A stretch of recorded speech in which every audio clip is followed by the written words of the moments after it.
The time has come.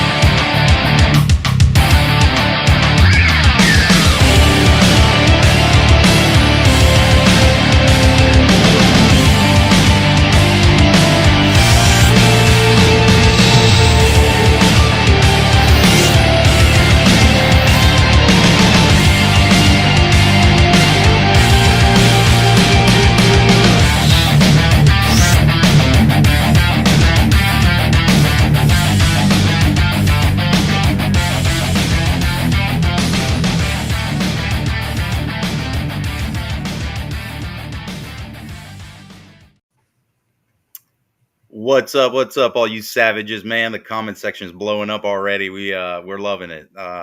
Welcome to another episode of Savage Crucible. Sitting here with Rob today. Rob, how's it going, my friend? It's going well. We're pretty excited about our guest tonight, that's for sure. Yes. We got a very special guest with us joining us tonight. We got Frankie the third Frazetta. We're gonna talk some fantasy. Oh man, I can't wait to get into it, guys. We're gonna give you a couple quick little updates over here before we get into it. Get this out of the way, and we'll get rolling right into that. So, as everybody knows, Wave 2 is up. Pre-orders up till August 16th. So you got a little more time with that. Get in those last minute orders. If you're on the fence about anything, now's the time, guys. We got our conventions coming up as well. So we got ZoloCon coming up here. What is that? In a couple weeks here. So it's next weekend. Next weekend, yeah. I was going to say, yeah. Oh, yep. Today is the 7th. That's right. So next weekend for ZoloCon. Then that's followed by Jolana in September. And then we got LA Comic-Con in October, Chicago, end of the month, October, and RetroCon in November. I believe that finishes the year for us, right, Rob? It should, hopefully. Yeah. So if anybody's in those areas, definitely come out and catch us. We'd love to see you guys. Pick up some figures too, some Wave 1 stuff if you want. That's the place. So we should be receiving the replacement toes, or feet, I should say, not toes, replacement feet for the Lemurian Wave 1 sometime in October. So be on the lookout for that. We'll definitely be doing some more updates as we get a little closer to that.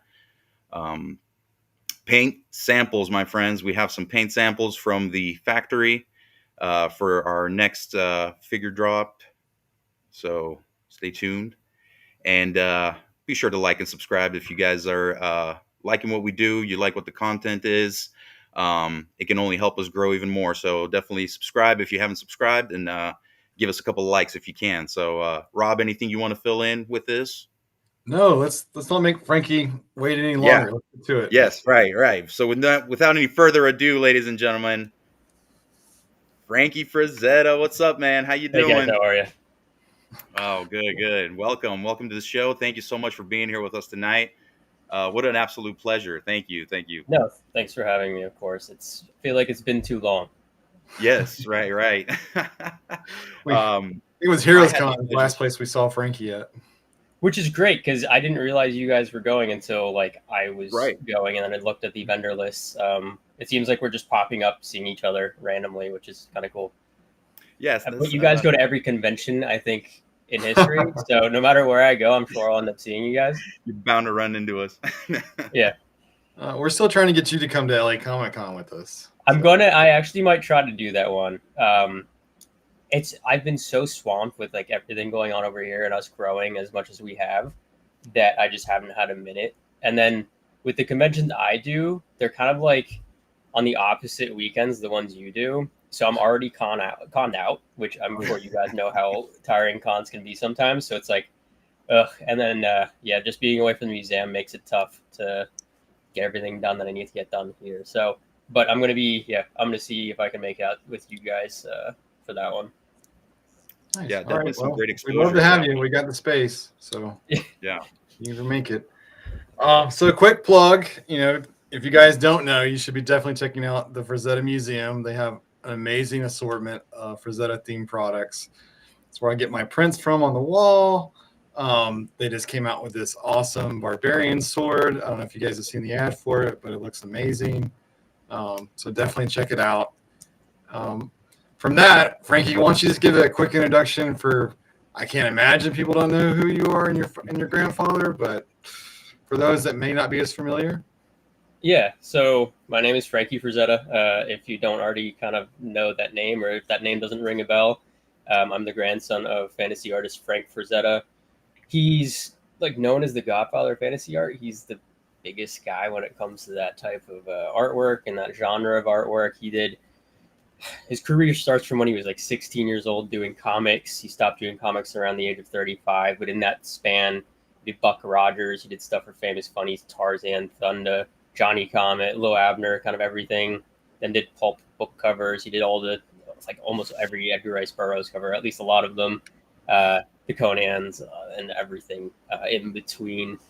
For about 30, 40 years.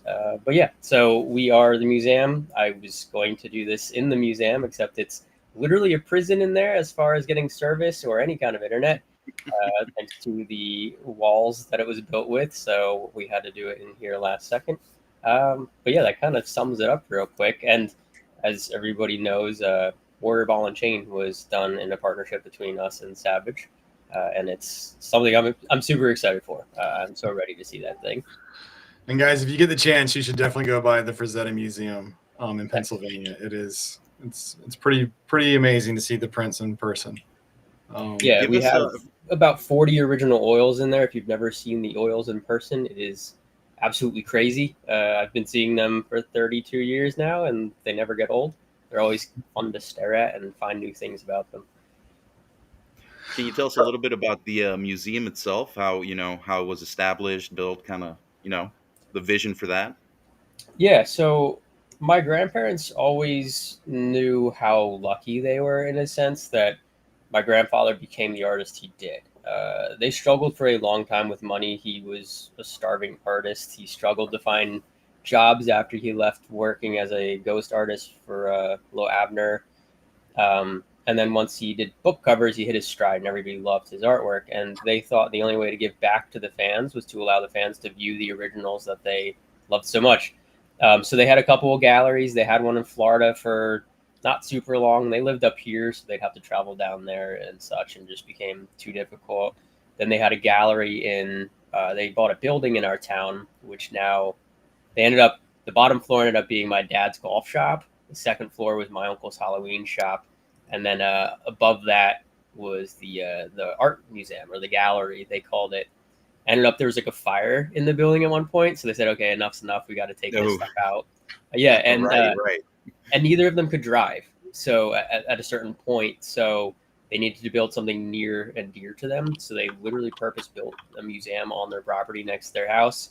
That opened up officially in like June of 2001. And again, the whole point of it is to allow everybody to come view the artwork and enjoy it. They thought, again, it was due to the fans that my grandfather could live the way he did. And it wouldn't be fair to just sell things off and not let everybody enjoy them. Right. Well, it sounds like you guys are doing an amazing job with that. So I definitely want to go and visit. So yeah, you have to come check it out. And one of the things your grandfather's probably not given enough credit for was he was one of the first guys to really stand up and tell people that after he made the art, like the art was his, like he didn't transfer it over to the publisher and things like that, which still happens today. Yeah. He was a big proponent for himself in a way, which is really, it's ironic in a way, because he used to give his art, like physical artwork, away to people if they got like a ton of enjoyment out of it, or said they loved this piece and it was like an emotional piece for them. He'd literally hand the stuff away. But when it came to his rights and as far as like publishers went, he actually, off the bat, he realized that they were, thank you for visiting once a year. Appreciate it. We call you our frequent flyers. We let you guys in and try to show you around and stuff. But yeah, so off the bat, the publishers were able to keep his originals, and he kind of didn't like that because he learned they were selling the original for more than he even got paid to draw them. So he started taking a hit on his commission to keep the physical property rights, so the originals, and then he started fighting and eventually like pretty early on began work as a freelancer essentially, versus like a work for hire. So he could also keep the intellectual property rights to his artwork. And that's when he and his wife created a print business. And that's where, Rob, you have some of those prints is from those, like the run from the 70s to the 90s, where Ellie, my grandmother, made sure they could find a way to make money other than selling the original works. And that was through a print company. So it was a big deal for him to own what he created. He was a creator. And I feel like that, thinking about it, it goes back to his thoughts on being an artist. He grew up as a fine artist. That's really where his start was as a child. He learned from a fine artist, and they didn't like illustrative artists. They said working for money, like drawing for money, isn't real art because you're drawing for somebody else and for money. That's not the purpose behind art. So I think that was kind of a big reason why he started fighting to get his stuff back. And again, it kind of set the difference between him and another illustrator, was that he kept his art. It was his art, and all of that. So, yeah. Nice. Well, speaking of one of those beautiful prints, Warrior Ball and Chain. For those that don't know, this was the cover of Flashing Swords #1. That's an anthology fantasy science fiction novel series. It had some pretty famous artists contributing to it, or writers rather, like Michael Moorcock, Andre Norton, Lynn Carter, obviously, also a really big name. So this was the first one, the figure that I wanted to do, and I think you were a bit surprised that this was the first one that I wanted to do. I was against you doing this one off the bat. I think I had just stepped into helping at the business when you started talking about doing Warrior Ball and Chain, and I looked at my mom and I was like, this guy is going to choose something that is not going to work well, because this, again, from what we've seen as far as prints go and all that, definitely not one of our better sellers, not one of the more popular pieces. And the fact that it's done as well as it has is super awesome for a million reasons. One, I like to be proven wrong. It's always fun for all that. And two, this is one of my favorite pieces. And this is, from what I've known from my grandfather, this was one of the more fun pieces he had, he had more fun doing this than a lot of the other pieces. And he said it was one of his better pieces. So it was, I'm glad this is one of the, we have another piece too called Dream Flight, where it's just like fairy with like spaceships and stuff flying around her. And it was a piece I loved. My parents, it doesn't sell. Don't put it on anything, it won't sell. And then I started pushing it and started selling. So this is one of those things where it's super cool that you guys took a piece that I was a fan of growing up, and it went from like not really sellable to like, okay, this is blown up. It's become a very popular piece. So appreciate you guys on kind of championing this one for us. Oh, I love it. I wish I could ask your grandfather about the guy that he's smashing on the ground. That's there's always so much in the background in your grandfather's paintings. Like if you just sit there and stare at them for a while, you'll realize that there's stuff there that you didn't notice every time. I think that's what's fun about his art too, is that, again, like I said earlier, I'll look at them for years and I'll find new things in them, which is, again, super ironic because he's been criticized saying his artwork's not finished, which was honestly a design choice from his point. He didn't want everything being fleshed out. It made it more fun for you as the viewer to interpret it in your own way. It became like art to you, or your own version of artwork. But yeah, like there's so much stuff. I didn't even notice like that guy's hair in there up until like just now. It's one of those things where he's so good at guiding you and capturing and like keeping your eye exactly where he wants you to keep it, that when you are able to kind of venture around and kind of play around in his artwork, you find these weird little nuances he tosses in there. Nice. Well, we did our best. You guys did a great job. Well, Kevin DeLise sculpted it, and Kevin is a huge Frazetta fan, so he treated it like a religious act. He agonized over it. Matt O'Toole helped him a lot, dialing in some details, like really spending hours on the head sculpt, making sure the lips were right. Alex Wu, the painter, did just an absolutely fantastic job on it, and we're pretty happy so far on what we've seen. So I hope that everyone will be impressed, and most of all, I hope you and your family will be very happy with it, with the final product. Yeah, again, you guys were a newer upcoming company, and I like kind of watching you guys go. And then when again, it was another kind of random. Oh, they're going to be there. It was at PowerCon last year, and when I got to finally see this thing in person, I was just like, I was blown away. It was like, okay, these guys are going to take these things and just go. And I told you at the convention too. I was like, I'm hearing whisperings from other toy companies about you guys, and that made me proud because it's like they have these unfortunately like targets on their back. People are looking at them, which is good. In some senses, it means that you guys are going to be somebody to be reckoned with. And truly, after seeing this thing in person, it was just like these guys 100% know what they're doing, and I'm so proud to like be a part of that. And again, I don't say that I don't say that super often about businesses and companies, but if there's one company I could choose to be working with and pretty much like letting pioneer my grandfather's artwork with these figures, 100% you guys. Like I would give it to you guys 100 and 100 times.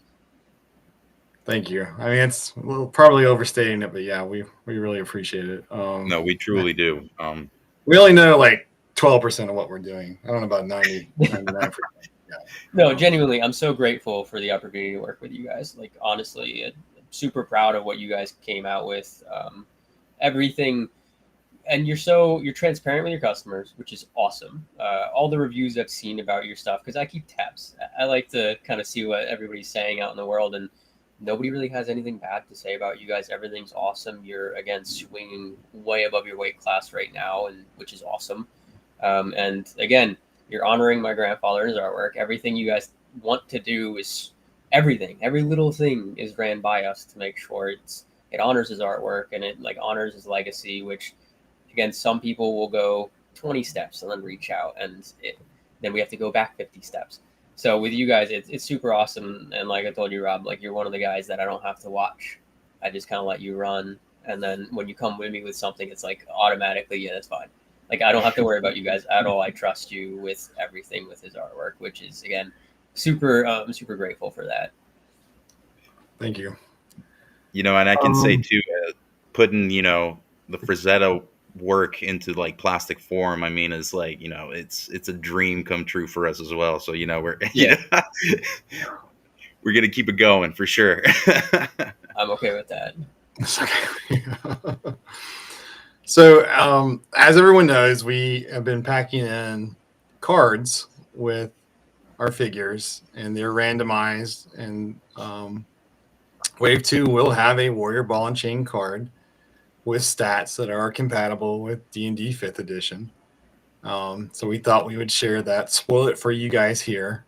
Yep. This was a lot of fun for Brian to pull together, and Gordon also pulled the cards together and formatted them. So be on the lookout for those special rare foil Warrior Ball and Chains cards, because there's not going to be a lot of them, boys. So, oh my God, Rob, what have you started? Battle Royale in the trading group. Yeah, that's going to be some kind of like obsession to get these things. The guys that do collect them, they do spend a lot of time trying to pull a set together. So, yeah, without a doubt. Yeah, we're enjoying it. We thought about making this card just available in the Warrior, but it kind of takes some of the fun out of it. And I was about to say, where's the fun in that? Right. Yeah. So that was the biggest part. But we promised some reveals this evening, so we wanted to give a couple of things to the people that show up. And so this is the packaging design that Gordon came up with, utilizing your grandfather's art. Mm-hmm. And we did kind of come up with a bio for Warrior Ball and Chain. Short and sweet. I think it really encompasses the character without, completely leaving the mystery, which as you stated before, your grandfather was really good with shadows. The man was a genius with them. So I think the bio really here alludes to that, just in the fact that you don't get a whole lot beyond what the visual image is. So kudos to Gordon for that. Did a fantastic job. And I really enjoy the colors on this. Yeah, this looks really good. Yeah. And I love the new museum logo, by the way. Thanks, man. That was I Mhm. feel like that's one of the hardest things I've had to do in the past year and a half was logo design and stuff. I'm not good at that. I do not claim to be an artist in any sense, but it came out pretty good. No, it did. It's Thank you. it's great. Yeah, Appreciate it. I love it. I just for us that how like it echoes the wax mark on the bottom on Yeah. the bridge Yeah, there. yeah, yeah. Yeah, and we were just talking about the symmetry to it, and it just came together really well there. Yeah, and So what's cool is like my grandparents they have like the museum seal, so I wanted to try to imitate that in a way, and make that like circle seal. So I essentially photoshopped their seal, and then put nice. the axe there because I was trying to decide between like what imagery to use. It has to be recognizable. I had the Death Dealer helmet for a while, so then I tossed the axe in there, and then obviously Frazetta. Um, so yeah, it made it easy to do that at Maybe that point. maybe we should do that. Maybe we should take the logo and make it more waxy, looking like the bottom version That'd be kind of number. cool, actually. Make that like the Yeah, wax seal. Here you Gordon go. probably cussing me right now, but that's Yeah. okay. Gordon, if you're catching this live, we're sorry, but I mean, Make you do more but work. that would be pretty. I kind of like that. We'll see how it looks. We'll see how it looks, and we'll go from there. That's awesome. Rob, is this still going to have that different insert? So you know how the other ones have had a map Yes, in there? yes, Um, designating that this character is coming to Savage Crucible and is not a part of Savage Crucible. The portal image, yes, it certainly will. awesome. I don't know if it'll be the same color portal, but it'll definitely be Ooh. a portal. And then one more surprise for you guys. So from our perspective, we wanted to come out with a soft good cape and a plastic cape, but when we were testing the plastic cape, it became very obvious that it was just too much weight, and we didn't think it was a really good idea. So we put a lot of effort and time into finding a really awesome soft good cape, and this is not the final color. This is just to test the material and some of the lay of it to see if it would work really well. And so I do like the material a lot, and the color that's going to come in, which I have seen, I think everyone's going to be really, really happy with it. So going back to the painting, a lot of people don't even realize that he has a fur cape back Right. there. Yeah. So just an awesome piece, something that I think it's really going to step up the figure. I like the choice of the soft goods 100% versus like a plastic kit because I remember as a kid, all the action figures I had plastic capes, and they were always like kind of flowing in a way, and you couldn't really flex the character properly, and it's just like weird. Like depending on the pose, the cape wasn't doing what it should have been doing realistically. So like the capes annoyed me, and I just took them off most of the time. So I'm excited to see more like a soft cape versus a plastic one.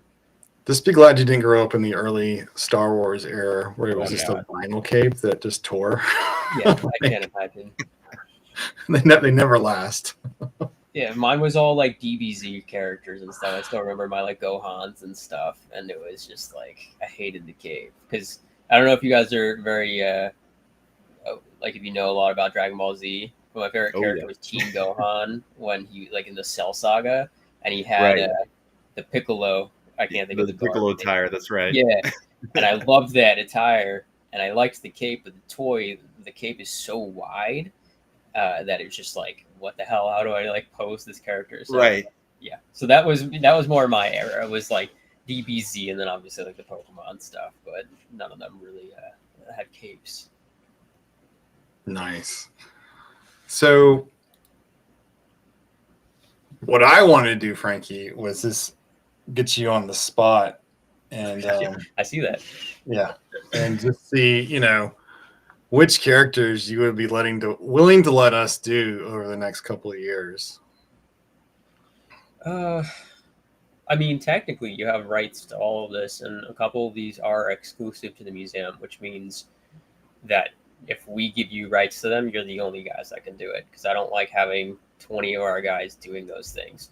3 of them are on here, which is going to be Atlantis, Flesh Eaters, which is the bottom middle, and then the Huntress, which is bottom left. So no one other than us, like anyone other than us, can grant rights to those 3 pieces. So it's really a question of what you guys want to hit at that point. I have my personal views on which ones I want to see the most. Some of my favorite Mhm. paintings. I know in the museum, Atlantis is super popular. Flesh Eaters is really cool because it's under. I feel like people have their thoughts on their favorite Frazetta pieces when they walk into the museum, and then they walk out with completely different opinions. And Flesh Eaters is one of those pieces that completely flips people's minds. It tends to be a piece that either people go, "Oh yeah, it's cool," or they like it. They're in love with it. It's such a dark, like gruesome piece compared to obviously all his pieces are kind of dark in a way. It's fantasy. It's that like dark fantasy type stuff. But Flesh Eaters is this like very dirty piece. Even in the painting, you can see like sandpaper scratches through it from when he sanded down the gesso, which he didn't leave those in too often, or at least didn't make them super obvious. It's a heavy piece, I guess, is the best way to describe it. Flesh Eaters is sick, and then out of the rest, the cool thing, yeah, probably Huntress would be my other favorite out of them, and that tends to be a very popular piece in the museum as well. Um, yeah. So I mean, and then yeah, I don't know. All these pieces are really easy to choose. Like, it's not easy to choose between any of these. It's an easy choice because I don't think anything you pick here is wrong. Civil Warrior is obviously one of his more iconic pieces, so that's kind of a no-brainer in my opinion. But again, growing up with his artwork, I've seen all this stuff so often that like I love a lot of stuff that's super popular, but I love again letting those lesser known pieces see the light a little bit and get the spotlight every once in a while. But if Did I was you to pick, did go ahead. did you read the book that they used the Flesh Eaters for the cover of? I'm I getting did. through the Edgar Rice Burroughs stuff right now, so I just finished the Pellucidar series, which is the Huntress. So I got through that just now, and now I'm going to. I don't know if I'm doing the Moorcock stuff next, or if I'm going to hit like John Oof. Carter of Mars next. But it's just like I literally have an entire library of books that I need to go through, and it's thankfully most of the books are pretty short, so I can blow through them in like a couple of days. But I have not read that one specifically yet. Well, I'm going to tell you that, but it's a short read, Mhm. but it is crazy. Really, Crazy. It's actually based off like I want to say like 15th or 16th century Britain or Scotland or something. really, I mean, it deals with cannibalism. It's about a couple. I mean, like it's like what's that log cabin, one of those like wrong turn kind of movies. Like it's that Mhm. messed up. Um it's so funny because again, growing up, a lot of people know my grandfather's art from like the book covers, whereas I know the book covers from my grandfather's artwork. right. Yep. So like I've seen the Flesh Eaters my entire life, have no idea what the hell the book's about, and we have the Yep. book like sitting in the museum. Same with like again the Civil Warrior, didn't know anything about that character or any of his characters. Again, now that I'm finishing these books, I have a newfound respect for the artwork, and like there's a soft spot for the artwork. I just again the Mammoth was one of the ones in the Pellucidar series, Mhm. one of my absolute favorite paintings now.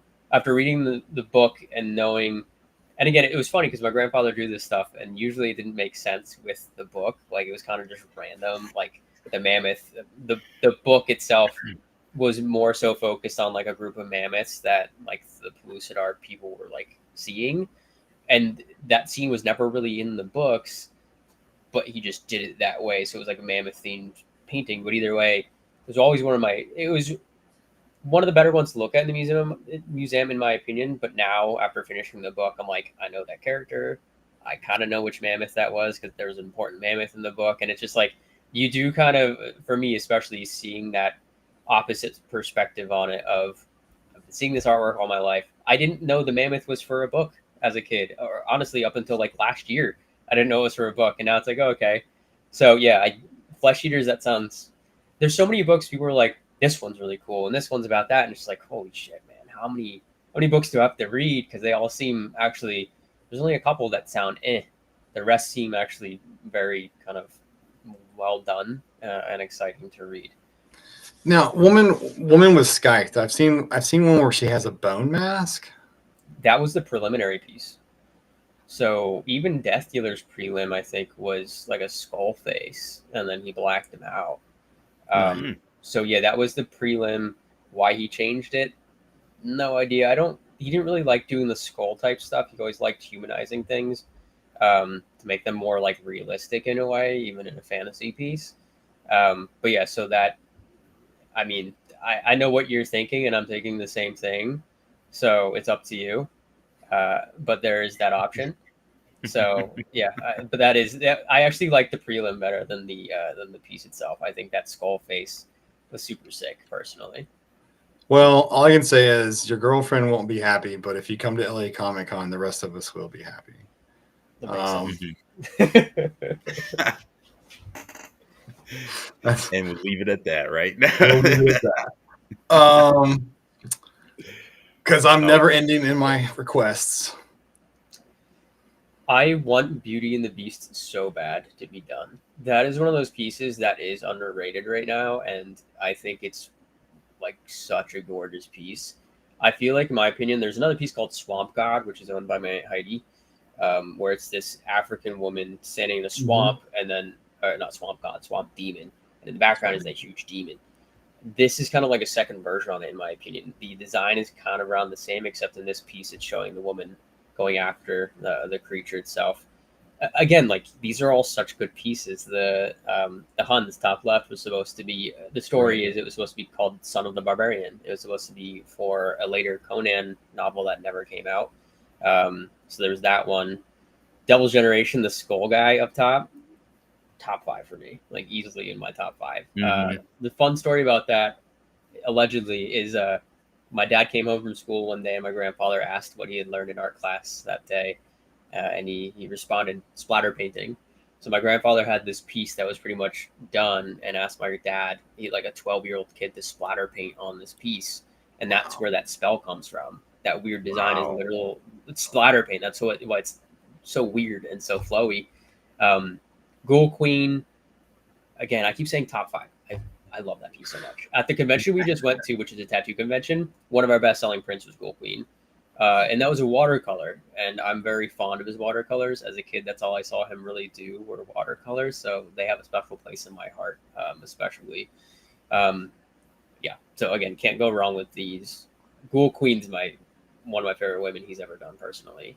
And again, that I've always liked his horror stuff. I remember as a kid, I used to always argue with him about his horror stuff being his best work, to his chagrin. But yeah, so that one in Beauty and the Beast. I think as far as women go, it shows kind of this power, which most of his pieces show women being like very powerful and confident. But there's something about those two that I truly do like. And the spear in Beauty and the Beast, if you zoom in on that thing, it's so futuristic. It's like he took his old comic style of like the Buck Rogers and like futuristic type stuff and tossed that into a fantasy piece. It's such a weirdly shaped spear. But I think it's sick, or javelin, whatever you want to call that one. But yeah, so again, it's tough. Like, I love all these pieces. One of my dad's favorites is the Huns. That piece in person. It's another, again, I feel like every piece that isn't a barbarian or Death Dealer's underrated. Like, so criminally underrated. And most of these pieces are that. Well, I know Immortal Champion's another Moorcock book cover. And is Kane on the Golden Sea? Is that the one that disappeared? I was being told a story about one that disappeared that no one knows where it went. So there are technically 3 stolen pieces that I'm aware of. The first one was it was Conan of Aquilonia, I'm pretty sure, where there's an older Conan swinging at a bunch of dudes. That one was stolen by publishers. The second one, which I just was made aware of, was the last Creepy magazine he had ever done. It was called Queen Kong, where there's a girl up on the Empire State Building holding a gorilla in her hands. I live in my grandparents' house. This is actually my grandpa's bedroom, which is kind of cool. And my grandmother had a Tupperware bin full of everything that she owed, like all her written documents and stuff. And I found a letter in it saying, Ellie's still looking for that stolen piece that we titled Queen Kong. Didn't know that was stolen. And then Kane on the Golden Sea was stolen like 2009, 2010. As far as I'm aware, there was a couple of stolen pieces, but that was like number 1 stolen that we were aware of. So, and that was again from the Kane series, which is the same as like Dark Kingdom, Bloodstone, Kane on the Golden Sea. There's one more Kane, but Kane was a really cool character that he did multiple times. And Eternal Champion, cool thing about that piece is that it doesn't look that way anymore. He painted a different background to it. It's like blue and has a mountain and stuff behind it. I didn't share that photo with you guys just because I don't have a good scan or anything of it, so it's not even worth using, or it's not usable.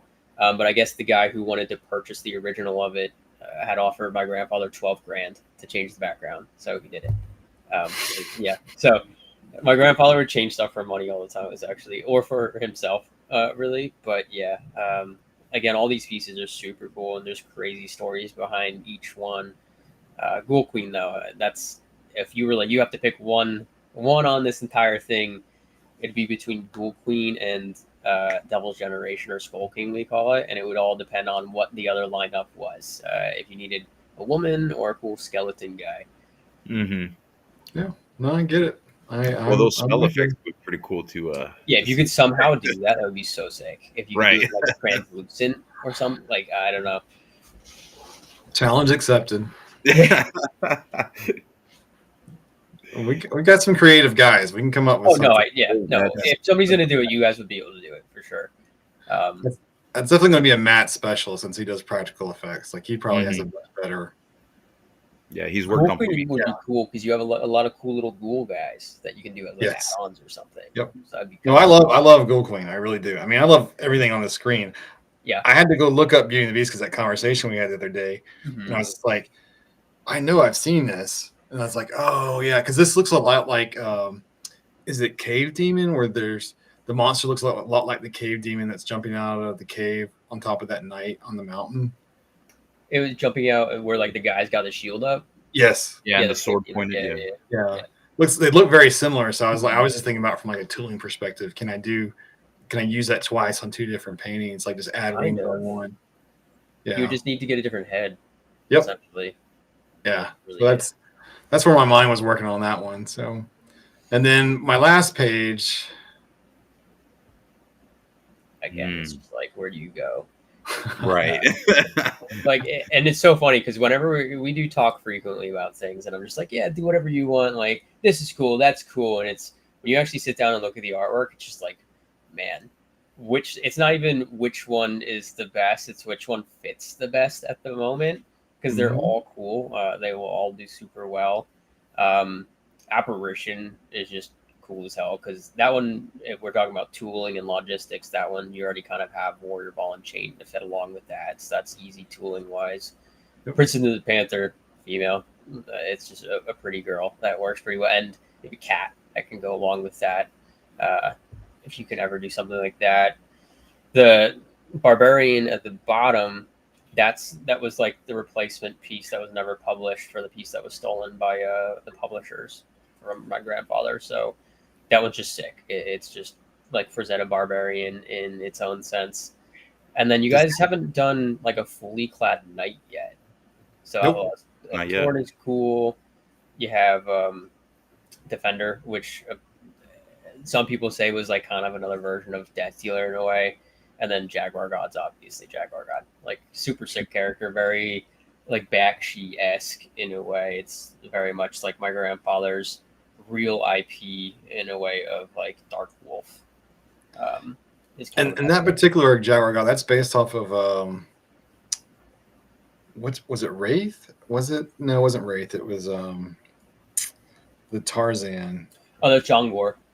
Yeah, John Gore. Yeah. I actually my post tonight was about John Gore and Jaguar God. Yeah, so my grandfather again, he would recycle paintings if one was done and not being used for anything, and he didn't really care too much about it.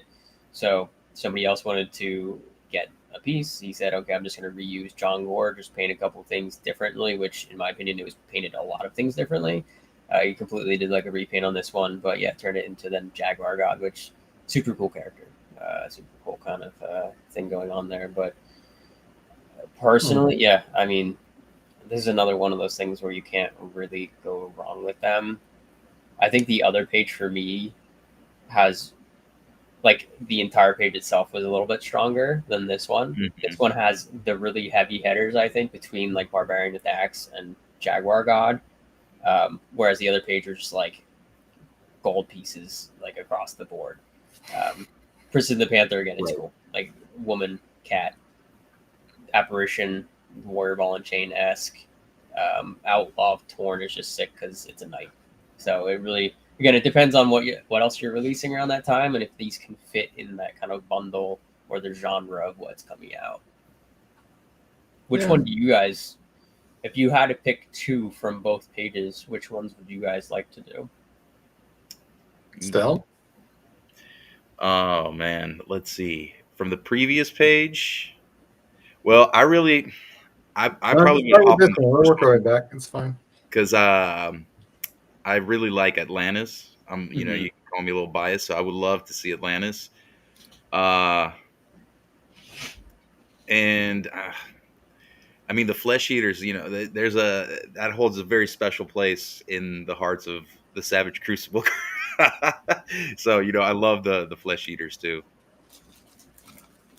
Woman with Scythe too is awesome. I mean, You yeah, only get 2 per page, still. I know. Just I'm done. I'm done. I won't keep All going. right. Next Oh, page. 2 per You page. get Oh, 2. 2 per page. Yeah, we'll All do right, 2 per let's page. Yeah, go. I forgot there was 3 pages. To be honest. Yeah.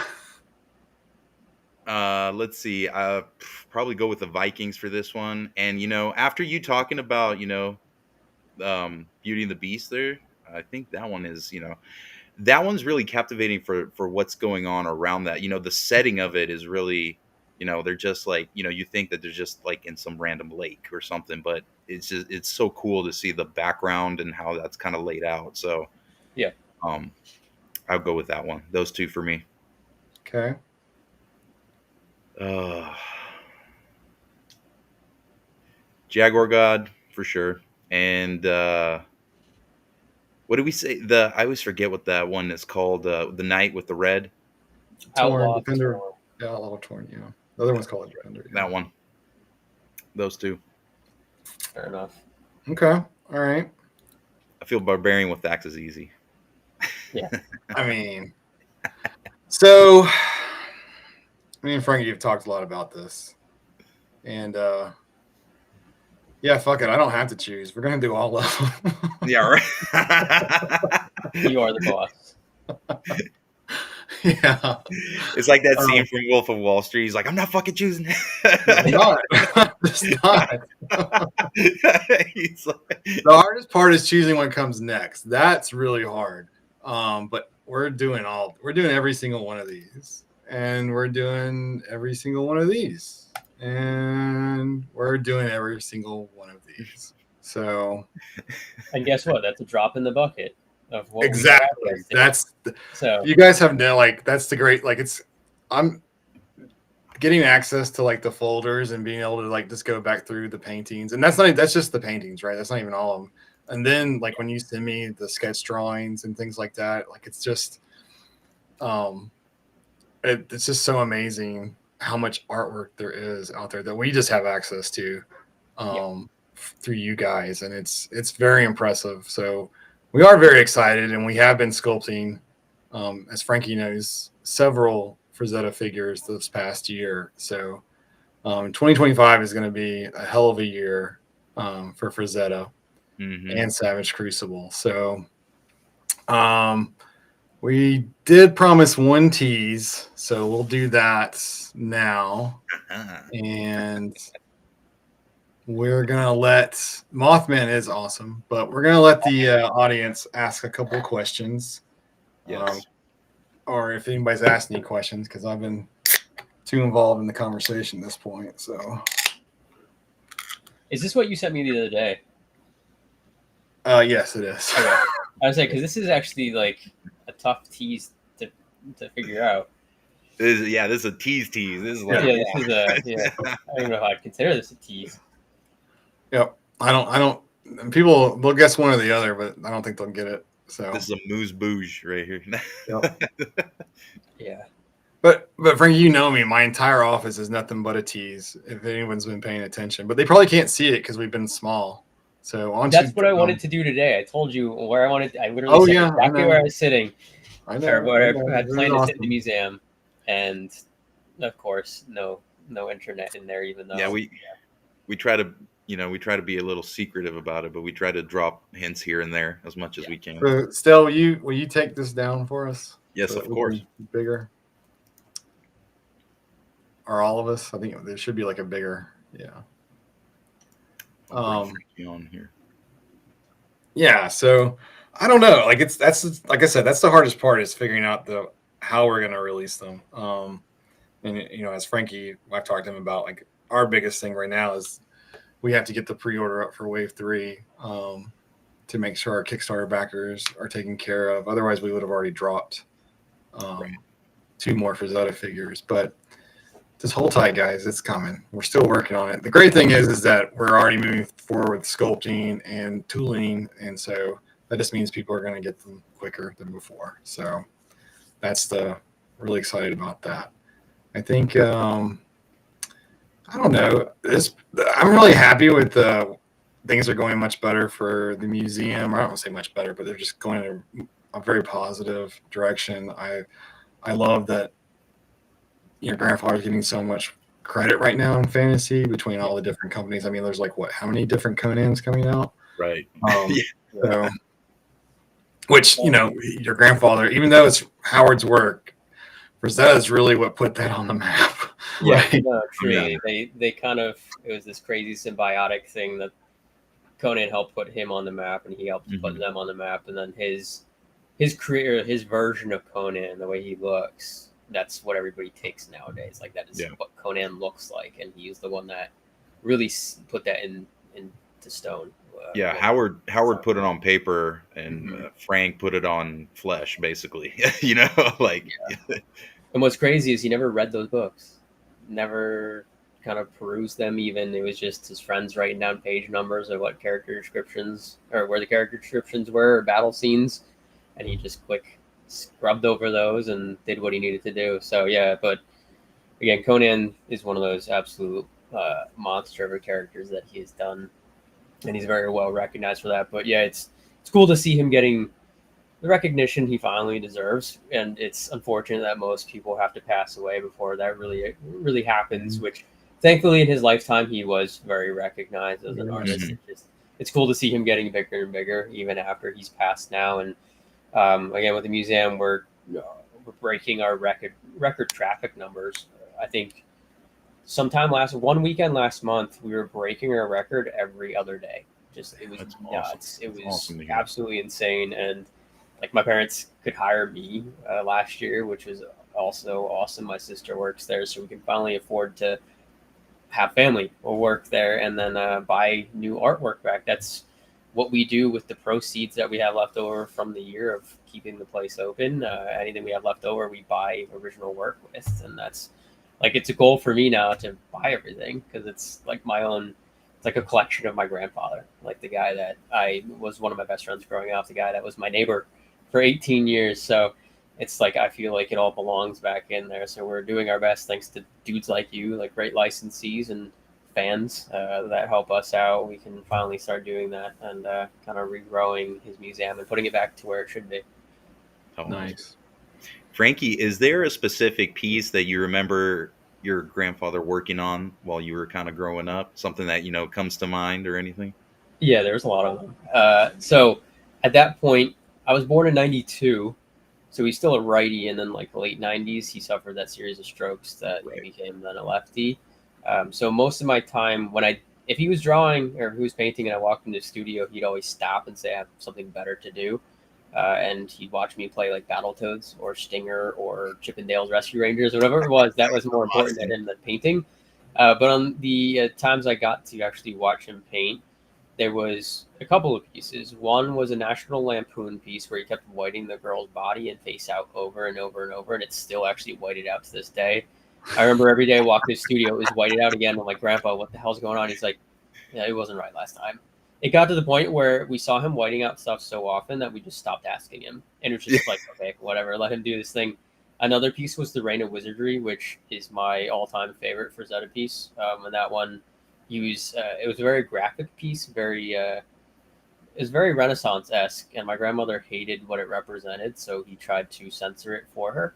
So I remember as a kid, it was always either on his easel or hanging on his wall, and he would either stack paintings on top of it with paintings he was redoing, or he'd be finishing that one or changing it, or again, it would just be on his wall. So I remember seeing that one a lot, and then Death Dealer 7.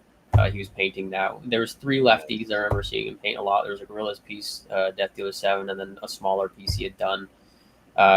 In general, it was just a lot of sketches, or just, again, he would just have stuff on the easel, and it was mainly was mainly the things my grandmother let him touch. She protected his artwork from the artist because he would always white shit out. So yeah, it was mainly the pieces she didn't care much for, and again, that Reign of Wizardry, the Hell piece, she wanted him to burn, so she was cool with him touching it. And then there's another piece too that was we have it, and it's this like 4 foot wide piece of Maasai warriors fighting a lion, Oh, and that was one of my grandmother's personal pieces that my grandfather had painted for her, and it was in their house, so he got a hold of it and started whiting parts of it out to redo. Literally Jeez. 40 years. He painted it and completed it and signed it when he was 31, and started touching it again in his like late 70s. Wow. And it took me a while. I was staring at it like last year, trying to figure out what the hell he had changed, because I remember seeing it off the walls, and we have photos of him with it off the wall. And all he did was like change a dude's arm. That was it. Like there was nothing like hefty in that. It just that bothered him so much that he decided to redo that. But yeah, again, it's just tons of stuff, mainly sketches that I saw as a kid. And again, even then, it was rare because he wanted to do anything else. We would shoot guns out the back like out of the back porch. We would play baseball. We'd watch World War II documentaries, watch old films. Wow. So as far as painting goes, yeah, the ones I remember are again like Rain, touched up a shark piece a couple times, and National Lampoon are like those 3 top pieces I saw him screw with the most. Nice. That's so much fun to hear about. Right. Well, we're at the top of the hour. We try to keep these things right at an hour. Frankie, thank you so much. We're going to have you back on because there's just so much more to of course. But thank you for taking the time, and tell Lori that I told you have to come to LA. Like I don't. It's I will literally tell her that that you guys will terminate the contract if I don't go. Yeah.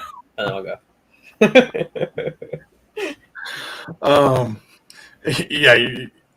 Yeah, your mom, when you get me in trouble, she calls me.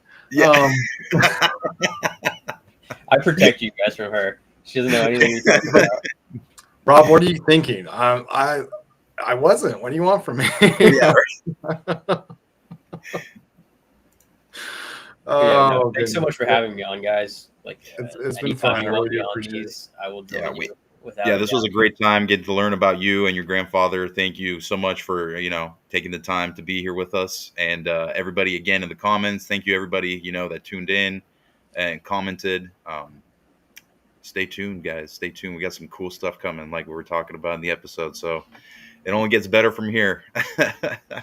And with that, Frankie, anything if anybody's interested in any type of Frazetta stuff as far as prints, attire, anything like that, FrazettaMuseum.com. Yep, FrazettaMuseum.com. Like I said, proceeds go towards buying the art, buying more art back, preserving the artwork, and thanks to everybody who supports us and allows us to do things like this and work with cool guys like Savage Crucible. Really appreciate it.